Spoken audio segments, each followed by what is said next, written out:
welcome everybody to our weekly podcast, RAMP, Real Access Motivates Progress.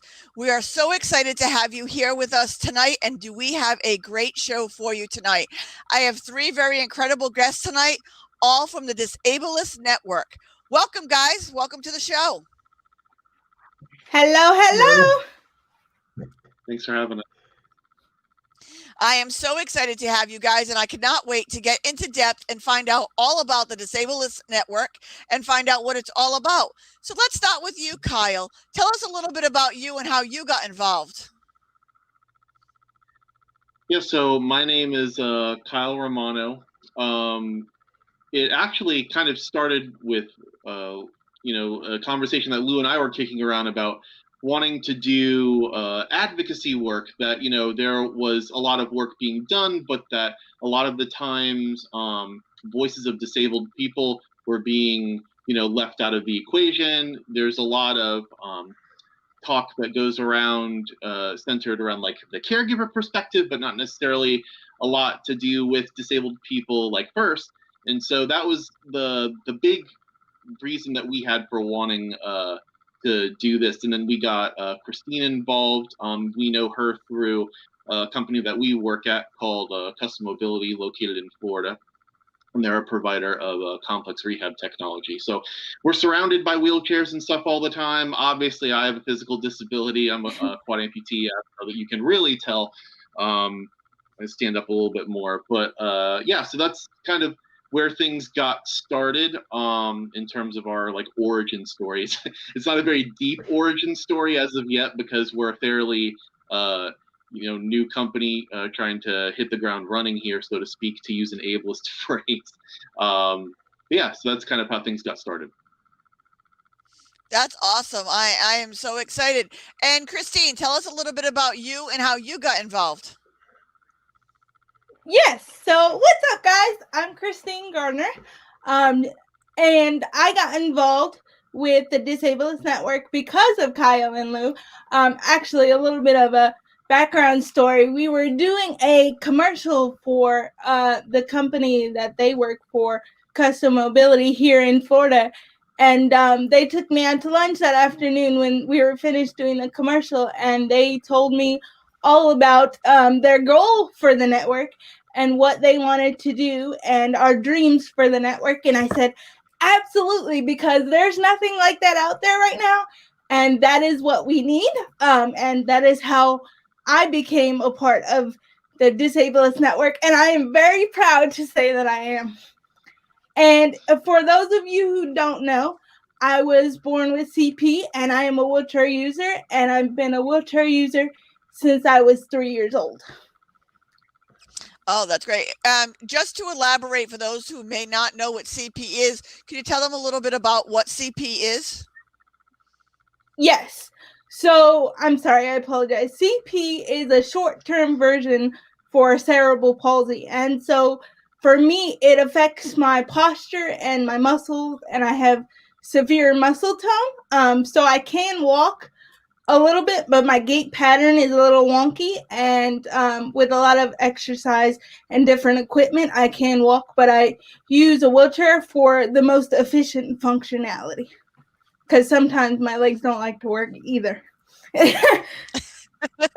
I hear you on that one. I have no feeling or use of my legs, so when my doctor tells me to get rid of the dead weight, I'm like, if you cut them off and gave me some sexy, shapely ones, at least they would have some purpose. Right? Because right now they don't.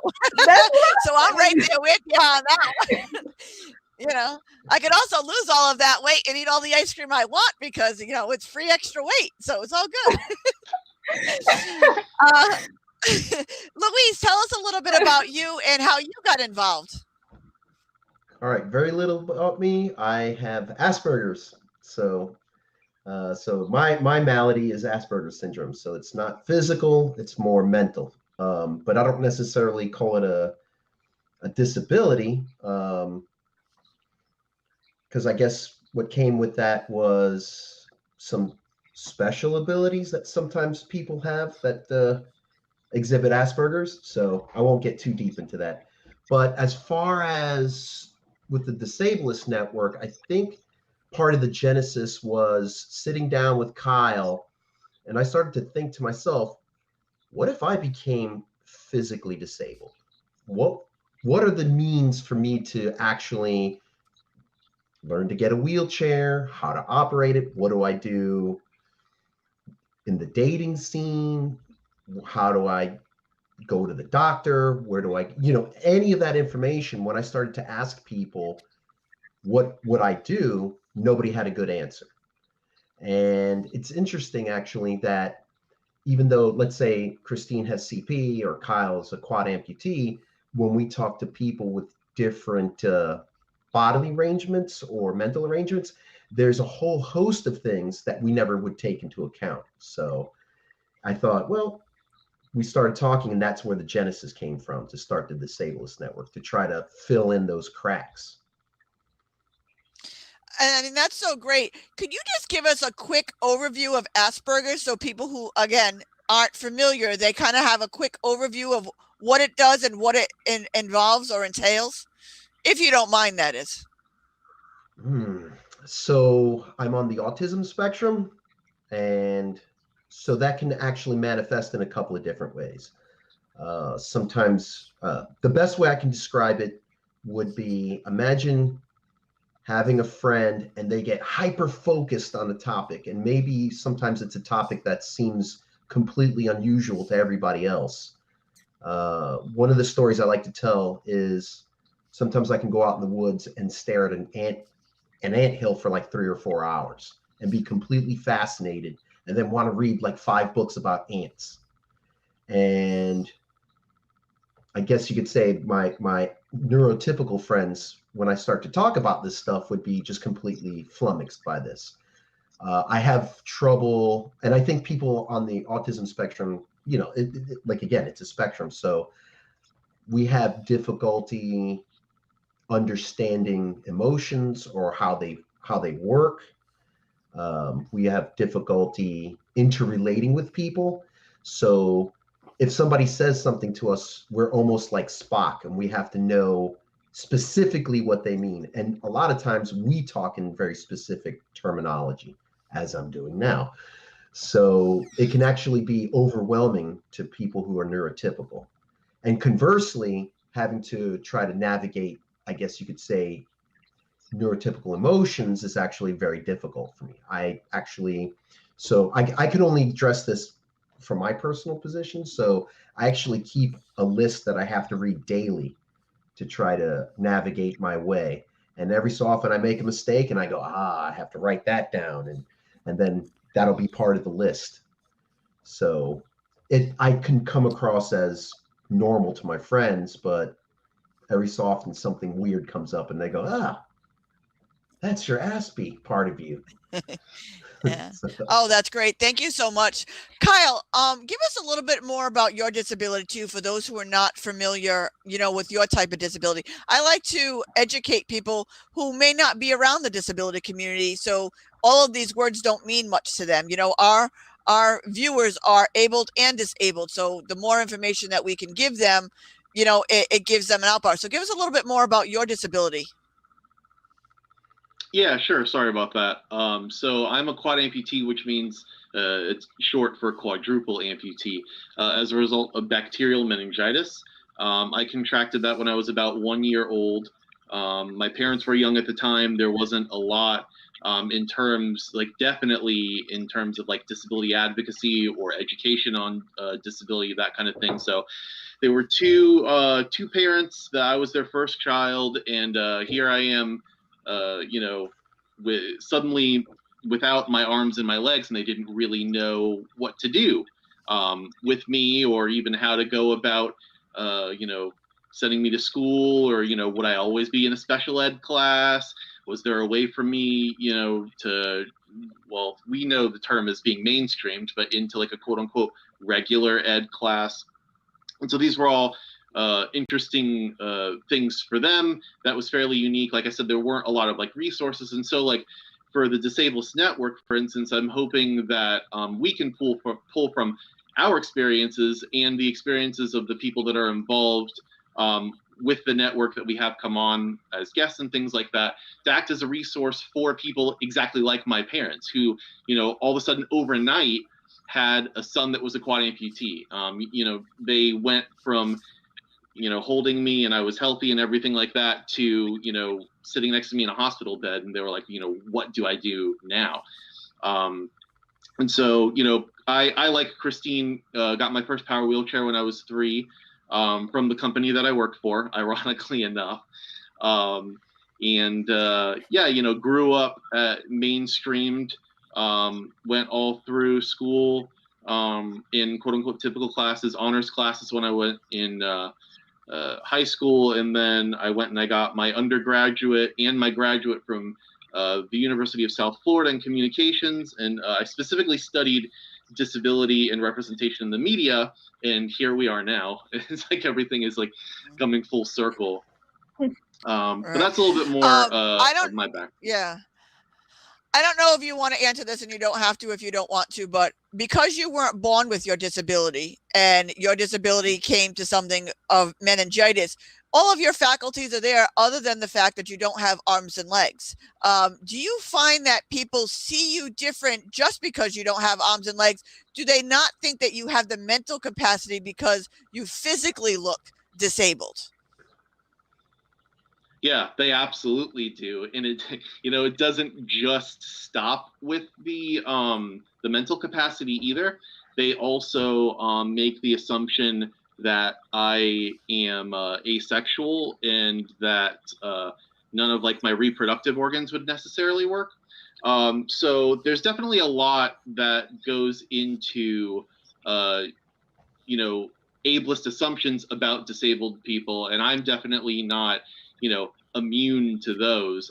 People definitely will come up to me and put their hand on my shoulder and just be like, "Hey buddy, how's it going?" and talk to me like I'm 5. And you have to kind of sit back and be like, "Oh, that's not I understand what you're saying." I'm not sure about what your experience is with that, but I've had to learn to kind of like pump the brakes a little bit and be like, okay, they're not necessarily being ableist because they're like meaning to be. Like, there's people who don't really have exposure to disabled people like at all. What can I do to like help them navigate this space better? And so these are things that I have to go through on a daily basis. Like Lou mentioned, going through his checklist. And for me, being a quad amputee, and I'm sure that Christine can relate to this too, it's kind of like a social checklist that I have to go to when I'm going and being around people that I'm not normally around, right? Because there are those kids that will peek around like a corner and, I'll hear, "Oh, mommy, what's wrong with that man?" And, oftentimes they'll pull them away and they won't come up to me and address it. And that's really hurtful because that's a teaching opportunity for that child, Right. I completely agree with you because I'm different than all of you because I lived the majority of my life as an able-bodied person. It's only been 7 years for me that I walked into a very minor surgery and took a spinal stroke and woke up with no use or feeling in my legs. Like, my life literally changed in 10 minutes.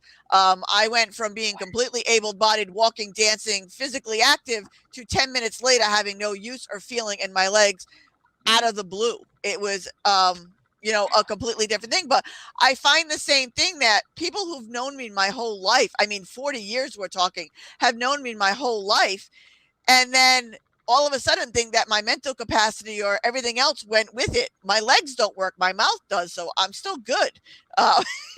It's crazy. Now, Christine, were you born, I know you were born with CP, but was it always active, or did you have a period where you were able-bodied before it like really took on? So it was always active since birth. What happened was there was a delay in giving birth to me, and the doctors say that's what caused the CP. And it's actually a cool story my mom told me about once. The doctor came in crying because he felt so bad that they delivered me so late to give me the cause of my CP. And he knew in his heart of hearts that if they would have delivered me on time, that the CP wouldn't have happened. But as I always say, I love my life. I love who I am. I love my disability, and I wouldn't change it for the world. So here I am 24 years later, living the best life that I could live. Isn't it true that so many people will say, you know, bless you, I'll pray for you. Don't pray for me. I'm living my best life ever. I have done more things since being in the wheelchair than I ever did when I was walking because I lost the fear. I stopped putting things off. Yep. I do now. I mean, I've been hiking and climbing and swimming and surfing, and, you know, I've done more in my wheelchair than I ever would have done walking. You know, now, Louise, were you diagnosed as a child, as an adult, or like when was it diagnosed for you? I was diagnosed as an adult. When I was a kid, I think, second grade, they thought that I was mentally challenged, but they used the old-fashioned word retarded. So, so I would just walk out of class. I would never participate. I was very disruptive. And come late in second grade, early third grade, like in math tests and stuff like that, I would just, they say, show your work. And if you don't need to, don't show your work. So I could just do all the math questions without having to show anything. And they thought I was cheating. So it ended up, come to find out, that I was actually very high IQ, but I was actually still very disruptive. So I ended up spending most of my third grade year in Hofstra University. So I'm actually one of the test cases for early diagnoses of like ADHD and autism. So when you think about some of this research that is now normalized, I was actually one of the test cases. So definitely not. They didn't know what autism was back then when I was a kid. So retrospectively now, here I am. And I actually thought my mother was on the autism spectrum, and that's how we ended up finding out it was actually me. So does that help? That's awesome. Well, yeah, was it a relief to you to actually have the diagnosis, to actually know? Yes, because now I can actually explain to people. For the longest time, when you have the malady that I do, you don't realize it. So dating was very difficult. I have a lot. Kyle knows, he's been over my house. I'm actually very structured, and I have to eat the same things almost every day. I don't like food, just all kinds of weird stuff. But when you first date, like I remember the girl's parents always asking my parents, is my daughter a scientific experiment to your son? And I would never understand what that means. Or, I'll give you a great story. So I was dating a girl. We were traveling together, and we were supposed to have a king-size bed. And they ended up having a room with only 2 queen-size beds. And I jumped on the queen-size bed. I have my own bed. And I thought, we're like little kids now. And for days later, she was quiet, and she was like, "Oh, you hurt my feelings. I thought you didn't want to be with," and I was like, my brain was just in a completely different place, and it always seems that way. So it helps now to know that it's actually, like when you hear the old adage, "It's not you, it's me." I can actually say, "It's not you, it's me." I love that. I love that. So thank you so much for sharing all that. But let's get into the Disabilities Nation network. Kyle, tell us what you want us to know about the Disabilities network. Yeah. So you alluded to the second part of the network there inadvertently, but essentially, if you guys want to go to the website, it's disabilist.org, disableist.org, and you can find us on Facebook at Disabilist as well. And then for anybody who actually has a disability, We have a group on Facebook called the Disabled Nation.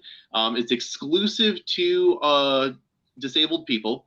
And the reason why we did that was because, I had gotten to talking to Lou and Christine, and Lou asked me pointedly, he's like, do you know of any places where people can disabled people can interact? And I was like, well, no, but that would be awesome, because I hadn't met another person, for instance, who had contracted meningitis until I was 25 years old. And that experience was absolutely mind-blowing to me. And so my response to Lou was yes, this has to happen. We have to be that experience for everybody. Because, depending on where you go to school and all that kind of stuff, you might not see another person with a disability for a really long time, or you might not see somebody until you go somewhere else. So all of these things and ideas were behind creating the Disabilities Network. We want to be a resource for people to go to. As you alluded to about your own disability coming into it much later in life than the three of us did ours.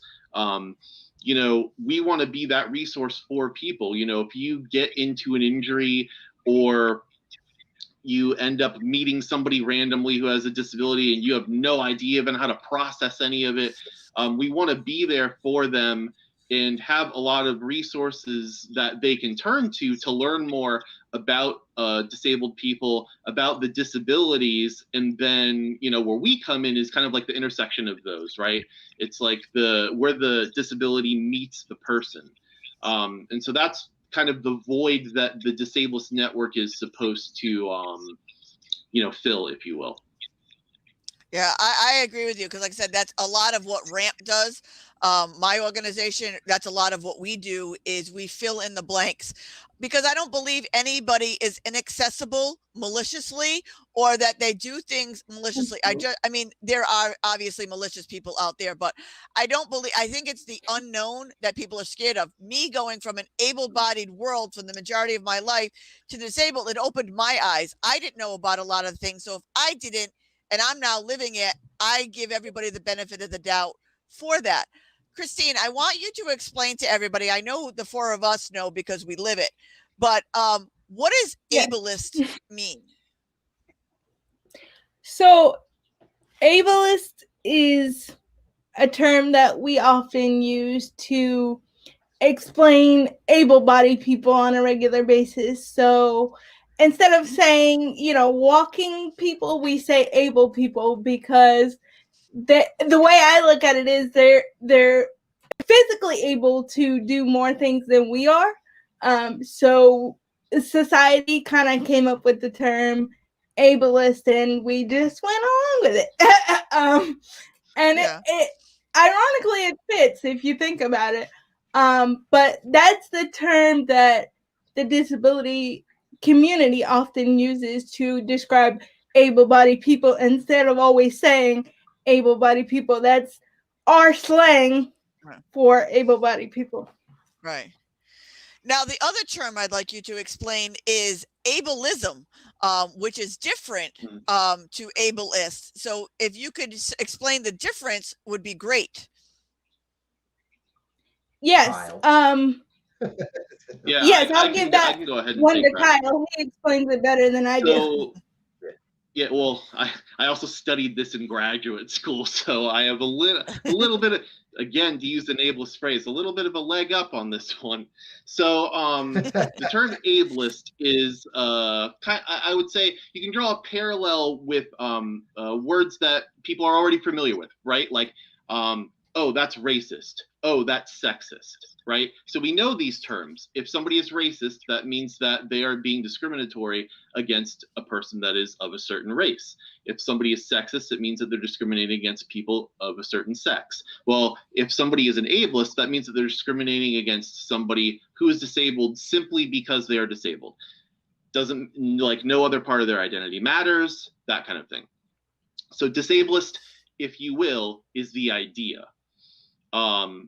Ableism is like the concept, right? So we have, you talk about like racism. talks about like the practice of being racist, right? So ableism is the practice of being a disablist. Like somebody is, involved with and dealing in ableism if, for instance, they, as like Lou was alluding to, if they find out that, he has Asperger's and without doing anything at all or knowing anything, they like call him the R word, right?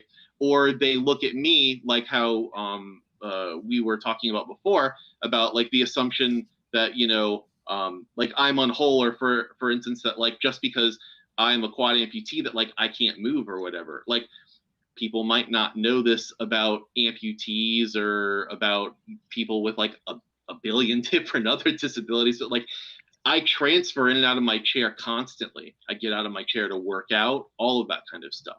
So ableist language and ableism infers a lot of things without having knowledge about disabled people. And that obviously that's where like the idea for the Disabilist Network came from, is like a pun on that and bringing the two together so that we can kind of like have a conversation about both concepts and figure out how, like able-bodied people who are well-meaning but don't know anything about being ableist can come together like with disabled people and generate more of a holistic understanding. That's great. Thank you so much for clearing that up. Here's the next question that I know a lot of our viewers are thinking right now, because me being disabled, it came to my mind. How do you approach the whole fact of when somebody tries to discredit you for being disabled or to say that you can't do something? Do you go at them like confrontationally, or do you find educating them and talking to them works better? Christine, why don't you take this one? Yes, I will.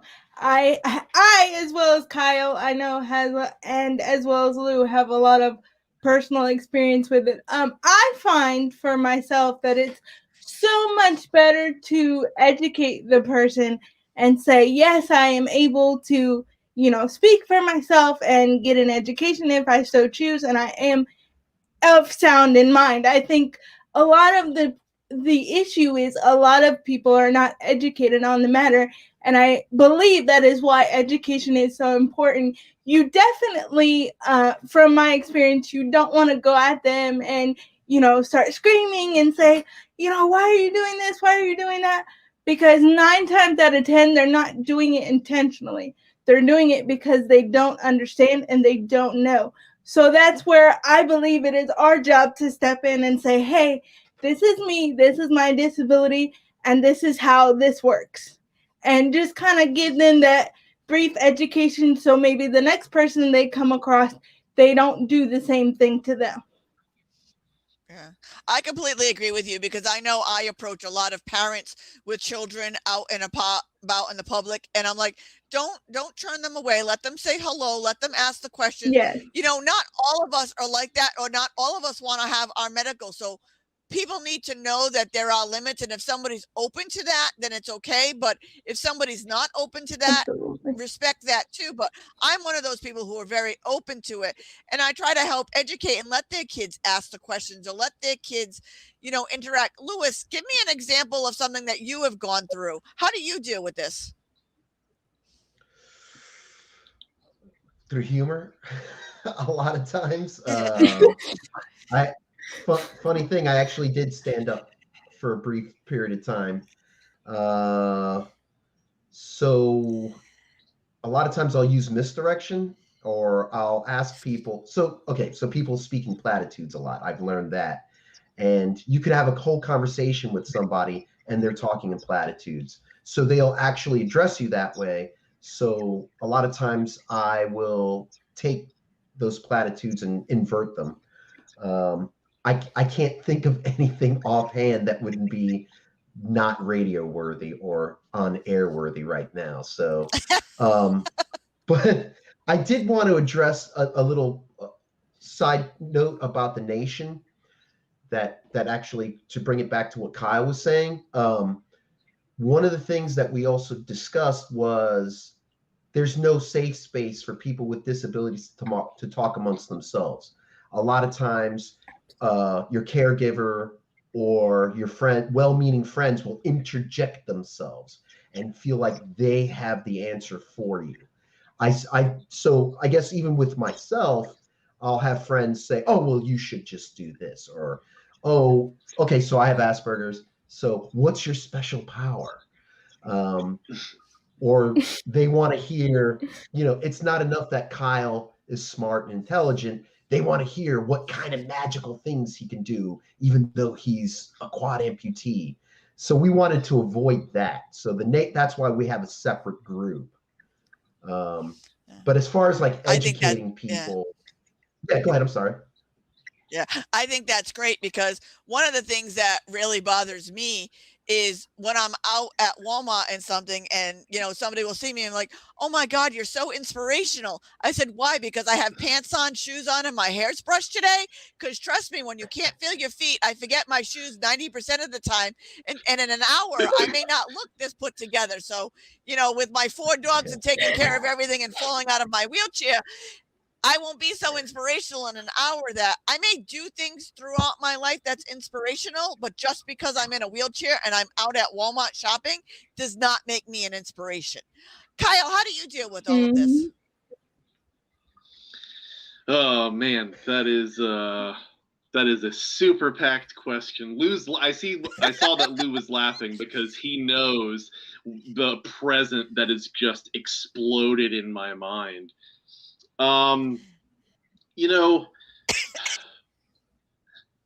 Could you ask the question again? Because honestly, my mind is already lost. How do you interface with people who think that you're less than you are because you're disabled? Like, do you educate them, or do you confront them? Like, what's the best tactic for you? So a lot of things, or one thing that a lot of people won't know about me unless they really know about me, is that I actually kind of have PTSD related to like kids, for instance, right? So whenever I hear a kid when I'm out, in public somewhere, I'll involuntarily like get really nervous and like I'll start sweating and stuff. And the reason why is because like whenever I, even from like being little, whenever I would see a kid, they are usually loud because they don't necessarily like adhere to social cues, right? So they're loud and they're like, what's daddy, mommy, what's wrong with that man? It's always, what's wrong with that man? And I know that a lot of the times, like we were talking before, it comes from a place of not knowing, but it's still hurtful. So that involuntarily happens to me, right? So I actually wrote about this in like an undergraduate thesis, and I'll give you like an extremely abridged version of the story. But I was in the mall one time, and a man came up to me and he was like, "Hey, I saw you walking with your friends, and I hope that you don't take offense to this, but I wanted to come up to you and ask you if it was okay if I introduced you to my daughter, to show her, because I want her to be comfortable with people in wheelchairs. I want her to be comfortable with people who have disabilities. Would you mind talking to her? If not, please don't worry about it. Don't feel obligated." And I was like, no. This is what I want. Like, this is what everybody who has a child, this is what they need to be doing. So they came up to me, and she asked me questions like, "Oh, what happened to your arms? Oh, what happened to your legs? Why are you in a wheelchair?" And this whole time, the father kind of like stood back and didn't really say anything and let me talk. And I had this really open conversation with this little girl. And like, honestly, like, I probably taught her a lot, because I feel like that was probably one of her first interactions with somebody who was like disabled in the way that I am. But I feel like I probably took away more from that experience than she did, right? Like, as I said, I get very uncomfortable, like involuntarily, around children. And it was really empowering for me to have that conversation with somebody who my mind immediately is like, no, this is like, don't talk to this person. They're going to make you really uncomfortable. And so that was like one of the best. Usually I don't have people who are like malicious, you know. I think, you know, all of us are, you know, echoing that sentiment. But you know, every once in a while there will be somebody, and I usually kind of like keep my cool. The only time that I actually blew up on somebody was when I was in middle school, and it wasn't because somebody was making fun of me, but it was because they were making fun of a student, a fellow student that had sickle cell anemia, and the high school was raising money for her to help get her, you know, funding for, you know, like blood transfusions and things like that. And he was making fun of her, and I was very quiet. Like everybody in my high school probably attest to that. Like they knew who I was, but they didn't, you know, like I didn't really have like a ton of really close friends. But you know, I said a lot of very obscene things to him in front of my teacher and in front of the rest of the class, without even realizing what I was doing. And my teacher took me aside afterward and was telling me that like she should suspend me for acting like that. And I told her, well, you know, if that's what I looked at her and I told her, if that's what you think you need to do, then do it. Like, I'm not going to apologize or take back anything of what I said. So my reactions have kind of like run the gambit, right, on like both ends of the spectrum. But usually I'm a pretty like docile person until you poke me. So don't do that. I think I agree with you that we all have, you know, our things. I really think the only time I've ever blown up at somebody is when I was out shopping, and I'm a very easygoing person, and I was out shopping with my service dog, and I have a pit bull as a service dog who, you know, is overly trained because of his breed. And I turned around after being in the freezer section, and this guy was face to face with my dog. My dog didn't do anything, but I'm like, if my dog did anything to protect me because you now came up behind me and face to face with my dog, you would blame my dog instead of you doing the wrong thing with my service dog. Mm-hmm. You know what I mean? So it wasn't more about me because I can handle and take care of me. It was more like, what the heck are you doing touching my dog? You know, like that's so not okay. But Christine, tell me the best experience that you've had with somebody in the Disabilities network. Like, what was the most eye-opening thing that you learned? Because I find we learn something every day. And even myself, I learned something about the Disabilities community every day. So what was the most eye-opening thing for you? Good or bad? What was the most eye-opening thing for you? Oh gosh, there's so many wonderful stories that we hear on a daily basis. I think the best thing about the network for me is the connection that we get from all of our different people that are in the nation, and the funny conversations. And, you know, somebody's always posting a hilarious meme that has to do with disabilities, or, you know, just hearing their stories and the things that they're going through and how we can help them. I remember specifically when it was voting season, one of our nation's members was having trouble with voting, and all of a sudden, all these wonderful advocates, as I call them, jumped on the bandwagon on the nation because they had posted underneath the nation and explained their experience, and they jumped on the bandwagon and said, oh, well, you could do this, or you could go here, or there's one over here down the way, and that kind of sort of thing, so that they could have access to the right to vote. And I think, to me, that was the most empowering thing for me, to know that we had built, Kyle and I and Lou, we built that together. You know, obviously it didn't happen overnight, and it was a teamwork effort, but we built that, and they felt safe and comfortable enough to explain their situation that they were going through, and put themselves out there like that. And that we had people in the nation, advocates in the nation, who were comfortable enough to say, hey, this is what you could do to fix that situation. and so that you can go out and vote. And I think that's one of the best experiences so far, besides the funny memes that I've seen and had the pleasure of interacting with. Oh, I love the memes. I got a great one the other day, and it's a person in a wheelchair talking to her service dog, and they say "sit" to the dog, and the dog turns around and says "walk" to the person in the wheelchair. That was probably one of my favorite memes of all time, because it's like, you know, it's like so great. I will share that one with you guys because I love that meme. Louis, tell us one of your most powerful of being in the disabled. Like, what opened your eyes? Was it the community? Was it a person? Was it a situation? What changed for you? I gotta say, okay, so my uncle has polio, and my father is disabled. He had stepped on a landmine in Vietnam War. So, you know, I've always been kind of familiar or been around people with disabilities. And but hanging out with Kyle, it's funny because he has a horribly dark sense of humor, and so do I.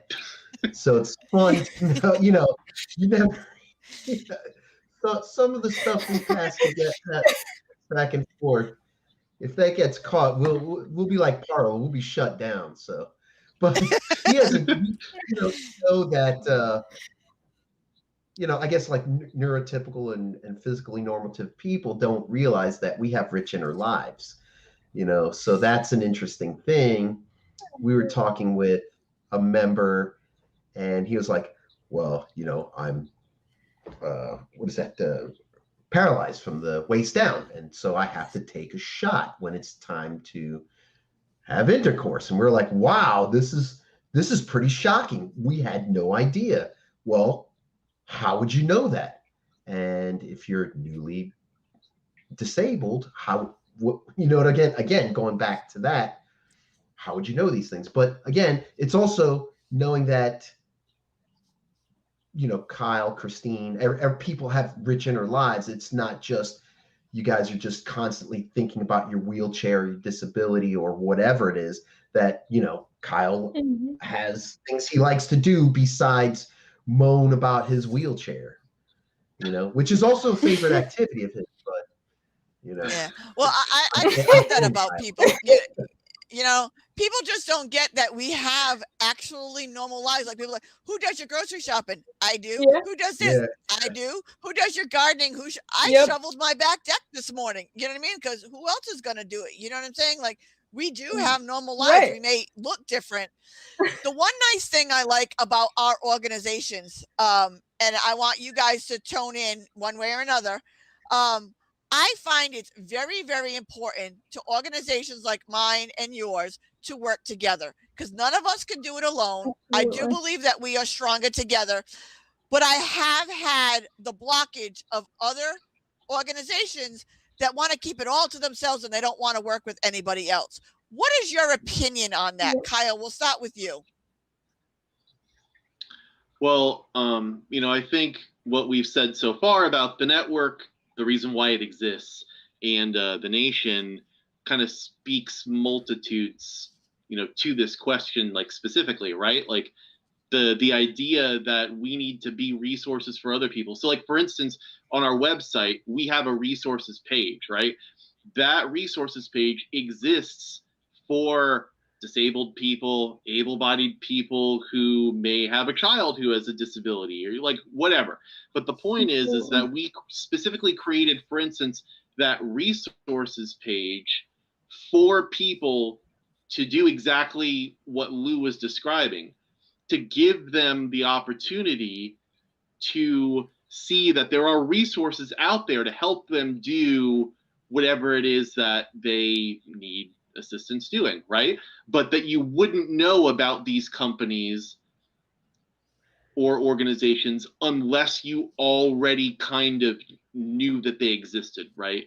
So we want to kind of fly in the face of that. We want to be the people who put everything out there so that everybody knows that, yes, these resources exist and this is where you need to go to get them. Oh, you are having difficulty getting funding for your wheelchair?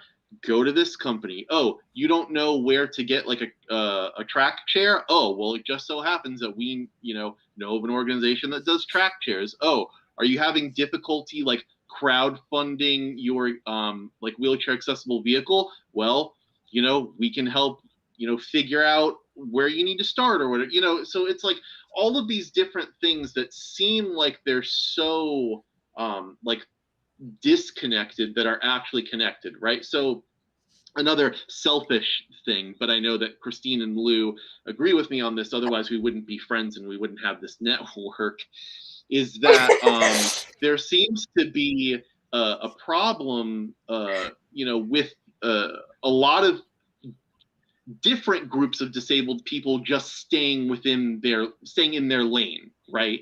So you'll have like meningitis survivors will be over here, people with CP will be over here, people with Asperger's and autism will be over here.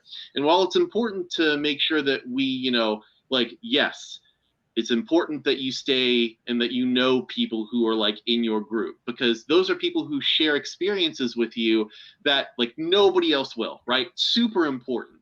But the problem with that is that these groups can get really small.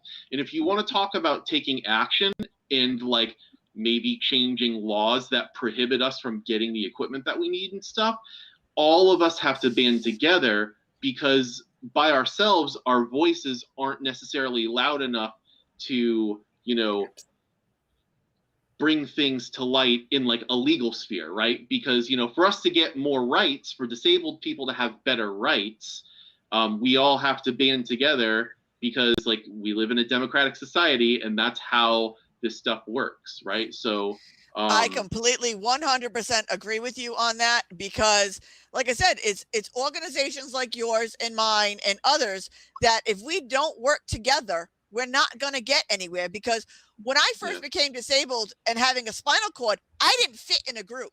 I wasn't CP or MS or MD or anything. I was a spinal cord injury that happened overnight. Like it wasn't a car accident. It wasn't, traumatic. It literally happened overnight. That it took me 2.5 years to get out of my house because I had no idea where to go. But organizations like ours working together takes that dark place away. What are your feelings on that, Christine? Well, first of all, I like to think that both of you said it beautifully, and I can't beat that. But I will add my 2 cents in there, like always. I was community raised. Okay, I was raised in a huge community, and I love my community. Shout out to them because I know they're watching. And they helped to make me and mold me into the woman I am. So I am very pro community. I don't believe, I mean, to each their own, because everybody does their own thing and that's fine. But I don't believe that we can just hog the resources all for ourselves or one group. I think it needs to be a collective, because that's the only true way that we make change. We make change by putting ourselves out there, by doing things that make us uncomfortable or feel awkward, by saying our situation, and bringing it to the light. Because I feel as if we keep it in the dark, we're not helping people. We're not helping to bridge that gap. And we need to do that. We need to bridge the gap so that people who become newly disabled or are still disabled and need resources, they have us. They have RAMP. They have the Disabilities Network, and they have other people out there to help them do that. That's what we're here for, because we don't want to come across a person like your experience, Tina. We don't want to come across a person who gets newly disabled or is disabled and has no idea what to do now. And they just kind of have the, where do I go moment? We've all kind of had that, but that's the whole purpose of the network and the nation and RAMP, is to bridge that gap. Yeah. And it's also working together, because you may have a resource I don't know about. I may have a resource or connection you don't know about. And if we all work together and share ideas, we're not having any miss out. I'm going to start with you on this one, Lewis, because we're coming to the end of time. I want you to tell everybody, Lewis, the one thing you want to make sure that everybody leaves in their mind about the Disabilist Network.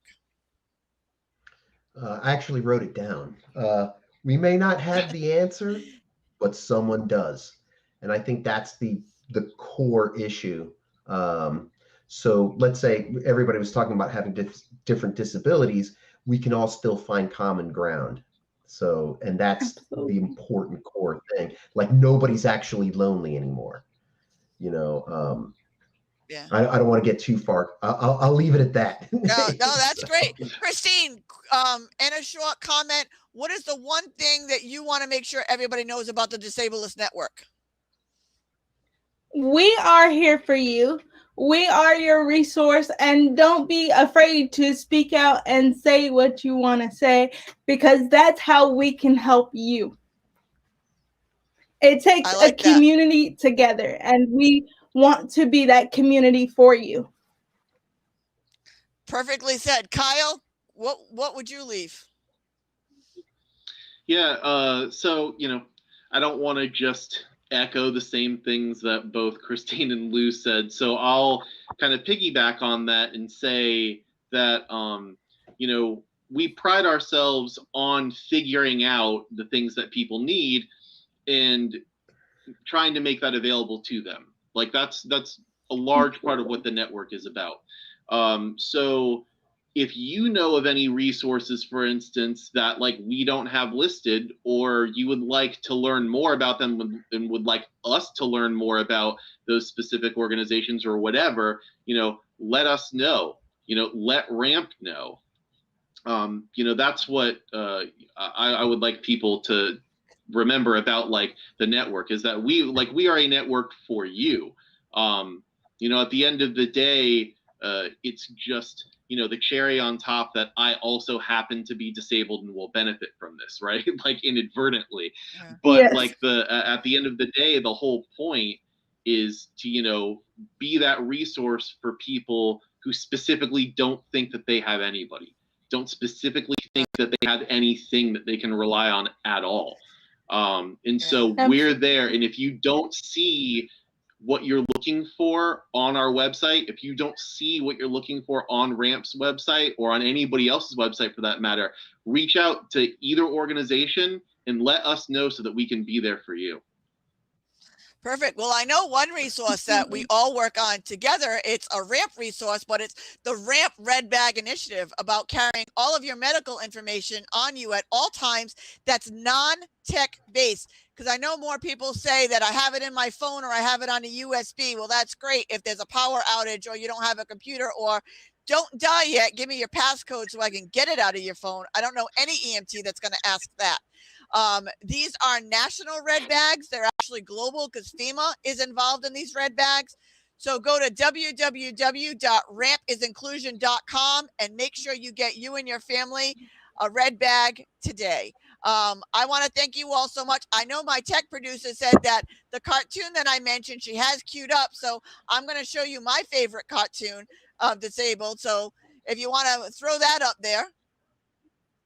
That pretty much sums it all up for me. I love that cartoon because it says it perfectly of what we all go through on a daily basis.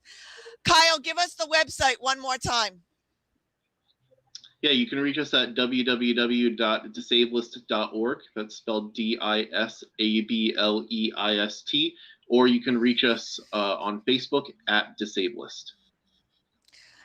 Is there any other website, email, or anything that you guys want to get out there? Any one of you?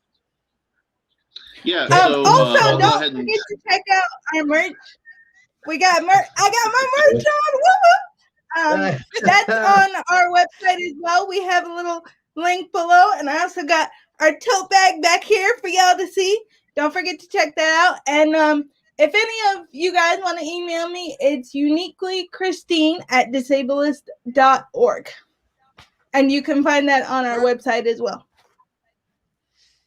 Luis, anything you want to set out Yeah, there? I was going to, general info is getinfo@disabilist.org. Perfect. Kyle, any last minute things you want to get out there? Yeah, my email is just kyle@disablest.org. So, like I said before, if anybody has any questions or concerns or whatever, make sure to email, one of us. And like I said, even if it's something that we don't necessarily know the answer to, well, we can help you figure out what the answer to that question or concern may be. So, yeah, definitely reach out to us. Perfect. And I know we all talked before the show that we're gonna bond our organizations together, and we're gonna work together, and we're gonna find a way to make everything. But I want to thank you guys all so much for joining me tonight. You were great guests. Everybody check out the Disabled Network. Make sure you go to their website and check them out.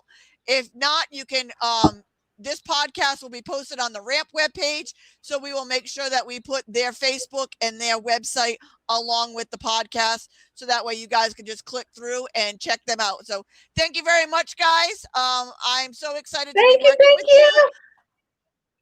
I also want to say to everybody, make sure you tune in next week, because we have an amazing show for you next week. We will be chatting with Dr. Philip Chan.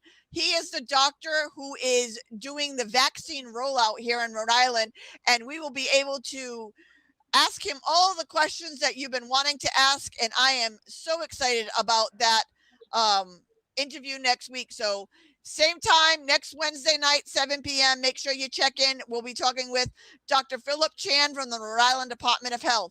Thank you guys all so much for joining me tonight. I look forward to working with you in the future. Have a great night, everybody.